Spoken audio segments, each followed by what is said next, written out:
Okay guys, we're in the 2025 Toyota Camry XSE. Let's go ahead onto the highway here. We'll pop into sport mode for some highway entry and of course unlock that full hybrid system horsepower.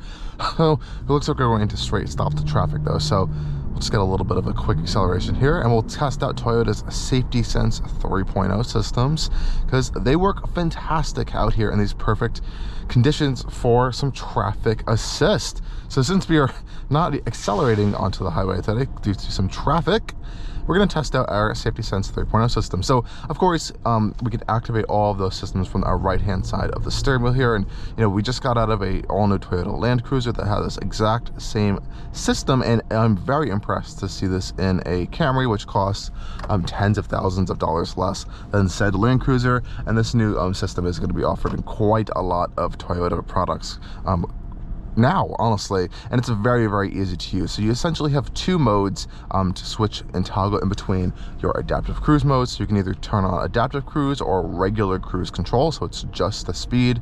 Of course, adaptive cruise is going to unlock distance control for you, so you can change a whole bunch of different distance and lengths.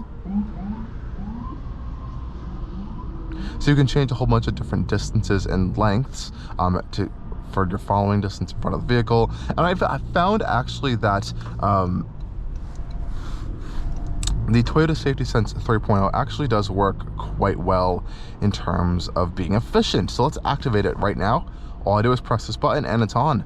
You see adaptive cruise control mode active. Please pay attention to other vehicles. I'm going to increase my speed as we are in traffic up here, and always pay attention to your surroundings and prepare to take control. I like how it notices other vehicles coming around you. So if a vehicle comes in front of you, it's going to see that and automatically slow down as the vehicle is moving into that lane, not at the last moment. So it has a nice smooth transition of speed and power out here on the highway. And another wonderful feature that this system actually has that, you know, might be a little bit more of a gimmick at the end of the day, it actually has lane change assist. So instead of what I've noticed is you have to have your hands on the wheel, you just kind of tap the turn indicator and it'll move lanes for you when it finds an open spot. So if we can do this right now, it's doing it. Oh, unavailable at current speed, actually. Interesting. So sometimes it works, sometimes it doesn't. It was just the most, it's a little bit more sensitive, I would say, than other lane change assist systems, and needs like really good conditions for it to all work. But it does work when you do want to have it. And out here on the highway, of course, we're in eco mode actually right now, and just on the highway in our adaptive cruise settings. Of course, you do need to keep your hands on the wheel. I love how you have the information displayed right up there in front of you in your heads-up display as well. Great job. This is an awesome thing to have for a Camry as well, which is pretty cool.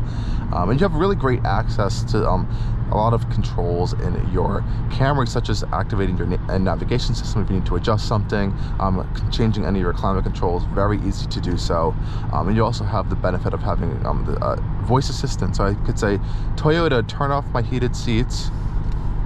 Awesome. Cool job, Toyota. So yeah, out here on the highway, it's really comfortable. Wind noise is kept down, I think, to a minimum, but there is definitely some wind buffeting in the upper portion of here just because there's a lot of glass. If you do close your gigantic roof here, you will notice less wind buffeting, just because it kind of silences up a lot of the sounds coming from above you. So you can already notice it gets a little bit quieter in here off the bat, but otherwise it's not too bad. You know, it's an entry-level vehicle, so it's not really having all that Lexusified sound insulation even though this is a extremely similar vehicle to the Lexus ES at the end of the day in terms of platforms. And now with these screens that you can get in the Camry, this is a really impressive upgrade. I think the Lexus products are gonna have to step up even higher. Now, you're definitely not getting the quality, I would say, in here, but it's getting closer. It is definitely bridging the gap. And of course, we can deactivate and activate our lane keep assist as well, and all those really fun, great systems out here on the highway and with your Toyota Safety Sense 3.0. You know, the great thing at the end of the day with the Camry is that they are all hybrids now. Whether you are a fan of that or not, it just means if you're buying a Camry at this point, you're getting one of the best hybrid systems in the world, one of the most reliable hybrid systems in the world, and one that's going to return you impressive fuel economy in all scenarios. And I truly do mean all scenarios, just out here on the highway, or if you're just cruising around town. you're going to see great fuel economy figures out of this all-new Camry. Even with this all-wheel drive, Toyota's innovative e-axle in the rear really allows it to be incredibly more efficient than you may think. So you still are able to get a kind of low-speed all-wheel drive. I think after that, it doesn't really work that much, just because that rear axle electric motor isn't super powerful. But it does work, and it does allow for some EV driving actually in some occasions, which is pretty cool.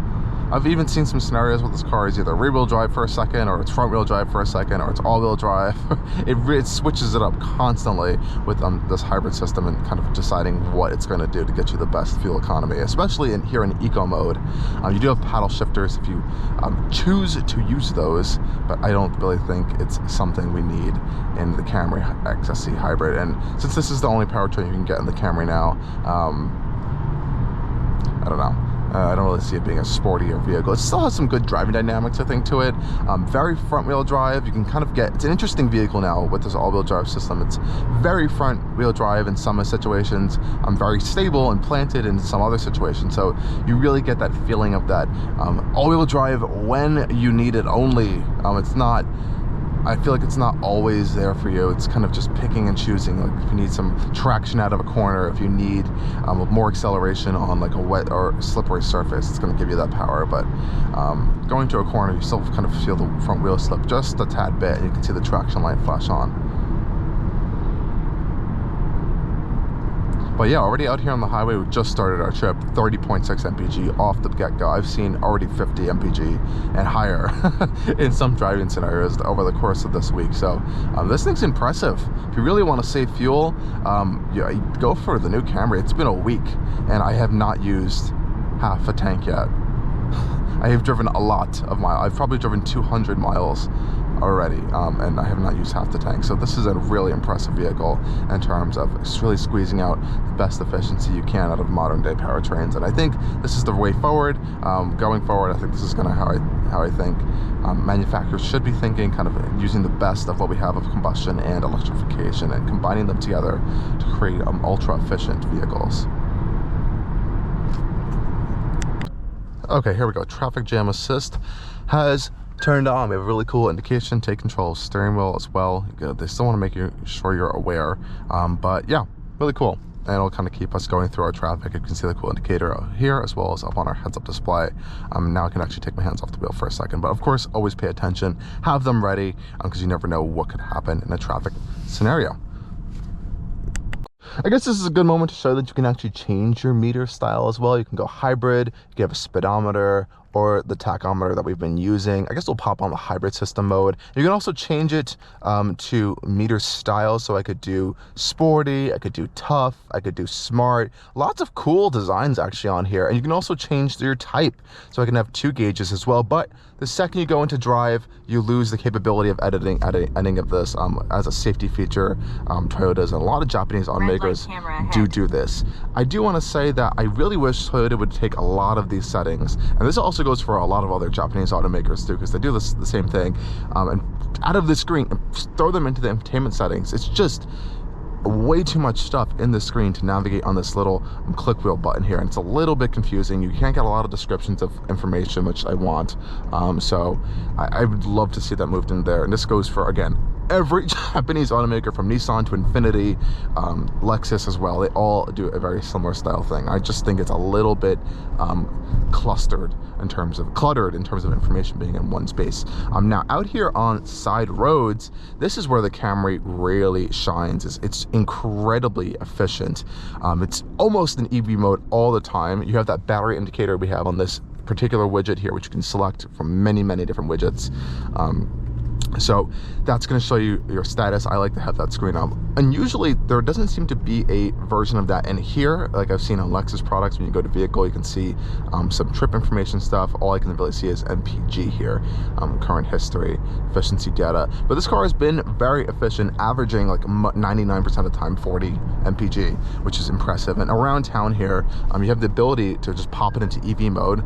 when you're at a lower speed. This is too high of a speed for EV mode for it right now, but it works. It's so smooth. It's really a smooth vehicle, especially in EV mode, and you really can get some incredible efficiency numbers. If you're driving around your local area, low speeds, especially in the residential area, you can just pop it into EV mode if you have battery and drive along your way, and it really gonna save you a lot of fuel. And it's nice that you have a battery pack just big enough that allows you to do an EV mode application, which is really cool. You couldn't do that in the Land Cruiser because it just didn't have a large battery pack, and the electric motor is strong enough to move that giant beast around in just a short amount of time for electric only, even though it could in like very short scenarios. And another great thing with the Camry is it likes to kind of just coast along. So right now the engine's off, it's charging the battery. You can kind of modulate that with your foot on the throttle here. You can see we're using only electric power right now, just because I'm just lightly tapping on the throttle. We're not really going many places, but that transition between the engine and electrical power and this Toyota hybrid system is phenomenal. That's one of the things that Toyota's really well known for, is just their seamless transition between these powertrains, and their proprietary e-CVT technology with that combination of the electric motors and that engine is works wonders here. It's really well. We do have a sport tuning transmission setting for this e-CVT, since this is the XSE model, and again the paddle shifters, but I have not found any fun in using those. And oh my gosh, there is a Suzuki. Oh my gosh, there is a Via Cross in front of us. That is rare. Never see those. So all you Via Cross lovers, there you go. I'm about to go back onto the highway in just a second, so we'll pop it into sport mode and see the acceleration. But I have to say, this thing's pretty quick. Over 230-ish combined system horsepower in here. With that electric motors in the system, you really do get that instant torque, and you feel it. It's almost like a turbo in the sense where you have all of that nice electric torque going straight up until it kind of gets into the power band, and the engine just carries it on from there. And it feels pretty nice, actually. I was not expecting that. It's a nice smooth powertrain. A little bit more power than you're going to be getting out of the newer core. So let's pop it into sport mode. Now, as we have the Camry XSE, we are getting a sportier tuned suspension, and this one has optional sports wheels as well, which look really nice. And you have a little bit of some sporting elements around the exterior in terms of the bumper design, but otherwise it's not much of a change package. It's very visual, and it's application here. So once we'll hop onto the highway, we'll get a little bit of taste of that. But it's pretty good actually in terms of handling. Very quick front end, very front wheel drive based still at the end of the day, even though this is an all wheel drive capable vehicle. Not in all situations. Remember, there's no physical connection between that engine and the rear wheels. It's just an electric motor back there, a tinier electric motor, helping to kind of distribute power when needed. And it does work. But I'm just saying, in terms of higher speed and performance applications, this isn't really an all-wheel drive system for that. So we'll put it to the test in just a second here. Sharp turn in. Acceleration, some traction loss there. Now, even going through those paddle shifting gears there, you can see it doesn't really shift anything because it is an e-CVT. Pretty great grip in the corners. You definitely do feel the front end act very front wheel drive in terms of how you feel those front wheels through the front wheel. But getting onto the highway here, no shortages of power whatsoever. It's really good in terms of acceleration. Getting up to highway speeds, I think is quite nice. It isn't a handling vehicle at the end of the day. It's just a Camry, but it handles itself pretty well. Good body control, not a lot of lean. I just have to say it's pretty well supported through the corners in that sense, and brakes performance is adequate. Nothing too outstanding, nothing's going to be biting or too annoying. Very soft, smooth, compliant pedal travel, and that's what I think Toyota does best. It's just creating a good overall well-rounded vehicle. And at the end of the day, all Camrys are hybrids now, so that efficiency is going to be more paramount than anything. But it's nice to see they still have a little bit of an added dash of some sporty capability in here. It has that a little more tighter body control with that sport tuned suspension. I love this eco gauge because it really helps you drive more efficiently. You can kind of force it to be more in EV mode by modulating that throttle a little bit more carefully, and it works pretty well. I love seeing my EV driving ratio. It's always ending up around 50 to 60% EV driving ratio, so it is always really trying to be as efficient as it possibly can. I like how this powertrain is tuned to be thinking like that. The vehicle is actually stopping itself right now because of that proactive safety systems that Toyota has on Toyota Safety Sense 3.0, so you can adjust that. It's really cool, actually. It reminds me of like some of the German vehicles with their high-tech 48 volt systems, where it kind of knows vehicles around you and it will adjust its regenerative systems accordingly. Really cool stuff for Toyota. I think they're really advancing quite well in their technology, and you really got to know a lot of these different acronyms, unfortunately, to really understand how cool some of these things are in your all-new Toyota. Because this thing is impressive with fuel economy. We just did a pretty long drive. 42.4 mpg. I hope you guys can see that right there. 33.8 miles traveled. So that is pretty good. 54% EV drive ratio as well. So good job, Toyota, on the all-new Camry Hybrid.